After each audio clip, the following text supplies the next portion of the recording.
सोलापुरातल्या उजनी धरणामध्ये बोट उलटून 6 जण बेपत्ता झाल्याची घटना घडली आहे। वादळी वाऱ्यामुळे बोट उलटल्याची प्राथमिक माहिती समोर येतेय। या बोटमध्ये असलेला एक जण पोहत बाहेर आल्यानं ही घटना उघडकीस आली आहे आणि त्यानंतर बचाव कार्य सुरू झालं। सोलापूर जिल्ह्यातील कुगाव ते इंदापूर अशी बोट वाहतूक सुरू असताना ही दुर्घटना घडली। बोट बुडत असताना या बोटीतून प्रवास करणारे पोलीस उपनिरीक्षक राहुल डोंगरेंनी पाण्यामध्ये उडी मारली आणि कळाशी गावचा काठ गाठला।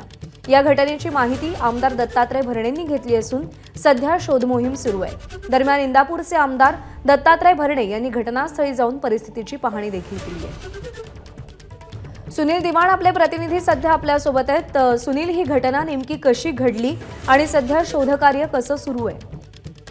प्रज्ञा, सोलापूर जिल्ह्यातलं म्हणजे करमाळा तालुक्यातलं कुगाव आणि पलीकडच्या म्हणजे पुणे जिल्ह्यातलं इंदापूर तालुक्यातील कळाशी अशी ही 2 गावं आहेत ज्याच्यामध्ये उजनीचं साधारण जे उजनीचं पाणी बॅक वॉटर संपूर्ण इथं असतं आणि या 2 गावात जे पाण्यातून वाहतूक केली जात असती आणि इथून ही लोक नेहमी जात येत असतात। काल याच पद्धतीनं संध्याकाळी 6:30च्या दरम्यान एक बोट कळाशीकडे निघाली होती, कुगावकडून म्हणजे सोलापूर जिल्ह्यातनं पुणे जिल्ह्याकडे निघाली होती आणि अगदी टोकापर्यंत बोट चालली गेल्याचं सांगितलं जातंय। त्यावेळेला अचानक जे वादळ सुटलं, या वादळाने परत बोट आत खेचली गेली पाण्यात आणि बोट उलटली आणि यानंतर ही दुर्घटना घडली। यात बोट उलटताना जो PSI एक होते त्यांनी उडी मारून काठ गाठला, मात्र बाकीचे जे 6 जण होते त्या बोटमध्ये त्यामध्ये या जे डोंगरे म्हणून PSI आले त्यांचाच एक चुलत भाऊ या बोटमध्ये होता। त्याचबरोबर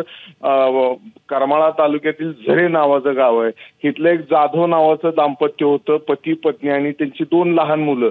ते कळाशीकडं देवकार्याला एकाकडे चालले होते, तेही यामध्ये होते आणि बोट चालक असे 6 जण काल संध्याकाळी 7-7:30 वाजता बुडालेले आहेत।